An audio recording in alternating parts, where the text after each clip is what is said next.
اور جب یہ روزے دار کہتا ہے تو گویا یہ کہہ رہا ہے کہ میں تجھ سے فضیلت والا ہوں کہ میرا روزہ مجھ کو جھوٹی یا غلط کام کرنے سے روک رہا ہے، تجھے نہیں روک رہا ہے، میرا روزہ مجھ کو صبر پر ابھار رہا ہے، تو جو میں کام کر رہا ہوں وہ زیادہ بہتر ہے جو تو کر رہا ہے، یعنی جھگڑا کر رہا ہے، غلط کر رہا ہے۔ اس حدیث میں ہم کو یہ معلوم ہوتا ہے کہ العنایۃ بالاعمال کلھا من صیام وغیرہ مراعاۃ تکمیلہ، کہ ہم کو یہ لحاظ کرنا چاہیے کہ کوئی بھی عمل اگر ہم دین کے لیے، اللہ کے لیے کر رہے ہیں تو اس میں ہمیں پوری توجہ دے کر یہ کوشش کرنی چاہیے کہ ہم وہ کام بہتر سے بہتر اور مکمل سے مکمل طریقے پہ کریں۔ یہ شیخ اس سے بڑا اچھا مسئلہ نکال رہے ہیں۔ اللہ کے رسول نے کہا نا کہ جب کسی سے جھگڑا ہو نہیں میں روزے دار ہوں، میں روزے دار ہوں،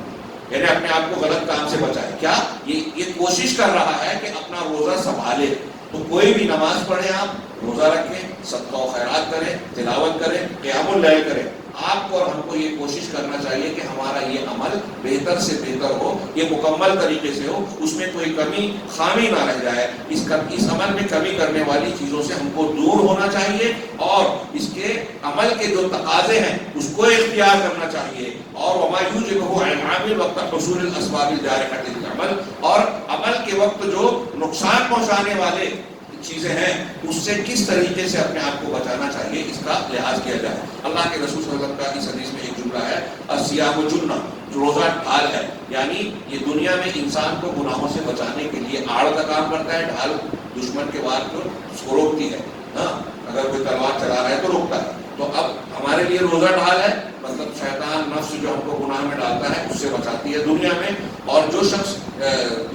اس ڈھال کا استعمال کرتا ہے وہ گناہ سے بچ کر نیکی پر قائم رہتا ہے، اور آخرت میں یہ چیز ڈھال بن کے انسان کو عذاب سے بچانے والی ہے۔ هذا من اعظم احکام الشارع من فوائد الصیام، یہ کہہ رہے ہیں کہ روزے کے فائدے اور حکمتوں میں یہ عظیم الشان چیز ہے، اور یہی چیز اللہ تعالیٰ کے اس فرمان میں بیان کی گئی ہے۔ یا ایھا الذین آمنوا کتب علیکم الصیام کما کتب علی الذین من قبلکم لعلکم تتقون، کہ تم پر روزہ اے ایمان والوں فرض کیا گیا جیسے تم سے پہلے لوگوں پر، تاکہ تم متقی بن جاؤ۔ چنانچہ روزہ ڈھال بنتا ہے اور یہ تقوی کے حصول کا سبب بنتا ہے،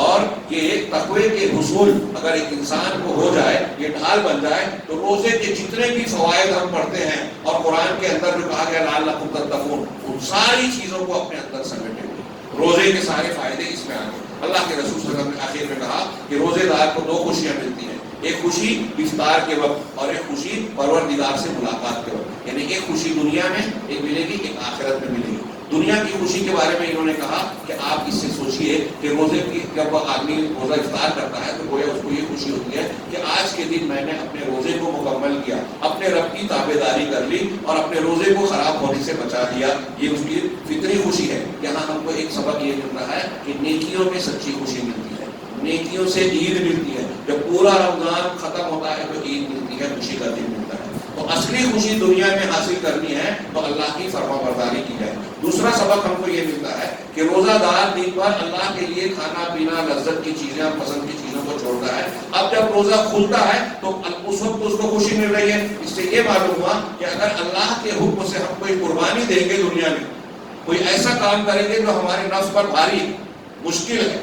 اللہ کے لیے قربانی دو گے، تو جب ہم اس قربانی سے فارغ ہوں گے ہم کو سچی خوشی ملے گی۔ سیدنا ابراہیم علیہ السلام کی زندگی اور دوسری زندگی، اللہ کے راستے میں اگر تکالیف آتی ہے نا تو یہ تکلیف آپ کو بعد میں خوشی دے گی۔ یہ سبق مل رہا ہے ہمیں پوری زندگی کا معاملہ۔ کبھی کبھی کوئی تکلیف ایسی ہوتی ہے، کئی سال آپ مسجد، ابھی ہمارے بڑا چندگیری میں نے سنا کہ وہاں مسجد بنانے جا رہے ہیں، لوگ تکلیف دے رہے ہیں، رکاوٹ ڈال رہے ہیں۔ یہ نشیب و فراز نیک لوگوں کو زندگی میں آنا ہی ہے۔ تو ہمیں روزہ یہ سبق دے رہا ہے کہ اللہ کے لیے اگر ہم تکلیف اٹھا رہے ہیں اخلاص کے ساتھ تو بالآخر ہم کو خوشی ملنے والی ہے۔ والعاقبۃ للمتقین، متقیوں کے حق میں انجام ہوتا ہے۔ اب یہ دنیا میں یہ ہوتا ہے، اور عاجل آخرت میں کہہ رہے ہیں کہ رب کی ملاقات کے وقت اللہ تبارک و تعالیٰ جب خوش ہوگا، اس کی عزت کرامت اور اس کا بدلہ ہم دیکھیں گے۔ روزے دار کی حیثیت سے اللہ ہمیں خوش نصیب لوگوں میں شامل کرے، تو جب اللہ تعالیٰ وہ اجر و ثواب دکھائے گا تو یہ قیامت کے دن کا عظیم الشان خوشی حاصل ہوگی۔ اس وقت کی خوشی کا ہم تصور نہیں کر سکتے۔ اور دنیا میں جو روزے کی افطار کے وقت خوشی ہوتی ہے وہ آخرت کی خوشی کا ایک ہلکا سا اشارہ اور ہلکا سا نمونہ ہے۔ اس میں اشارہ ہے کہ روزہ دار جب اپنے افطار کے قریب ہوتا ہے اور اسے یہ خوشی ملتی ہے تو اس کے لیے جو دن بھر کی مشقت، شہوتوں کا چھوڑ دینا، وہ چیزیں جو جھیلی ہے اس نے، اس کے مقابلے میں دیکھے غور کرے تو ایسی صورت میں اس کو ایک نشان آئے گا. یعنی اللہ کے رسول یہ جو کہہ رہے ہیں کہ روزہ دار دن بھر جب اپنی خواہشات کو چھوڑ کے شام کو جب روزہ افطار کرتا ہے خوشی ملتی ہے تو یہ لوگوں کو ابھارا جا رہا ہے. کچھ لوگ دیکھتے ہیں نا، کہہ رہے کون لوگ مشقت اٹھا رہے ہیں، دن کی حالت میں پریشان ہیں، ہم تو کھا پی رہے ہیں. لیکن اس خوشی کو حاصل کرنے کے لیے اگر ہمارے دل میں تڑپ ہو تو یہ خوشی ہمیں دن بھر اس مشقت کو اٹھانا آسان بنا دیتی ہے. گویا اس میں روزہ رکھنے کی تلقین کرنے کے لیے نشاط پیدا کرنے اور ہمت کو مضبوط بنانے کی طرف اشارہ ہے. اسی طرح اللہ کے رسول اللہ کا آخری جملہ جو حدیث میں ہے وَلَخُلُوهُ فَفِي الصَّائِمِ أَطْيَبُ عِندَ اللَّهِ مِنْ رِيحِ الْمِسْكِ، کہہ رہے ہیں کہ صائم روزے دار کے منہ کی بو اللہ کے نزدیک کستوری یعنی مشک کی خوشبو سے زیادہ پسندیدہ ہے. یہ جب آدمی بھوکا رہتا ہے تو معدے سے ایک خمار اور گیس اٹھتی ہے. عام طور سے دنیا کے لوگوں کو یہ بو جو ہے ناگوار اور بری محسوس ہوتی ہے، لیکن چونکہ یہ بو جو معدے سے اٹھتی ہے وہ اللہ تبارک و تعالیٰ کے لیے عبادت اور فرما برداری کی بنیاد پر ہوتی ہے، اس لیے اللہ تبارک و تعالیٰ کو روزے دار کے معدے سے اٹھنے والی یہ بو بہت پسند ہوتی ہے. اور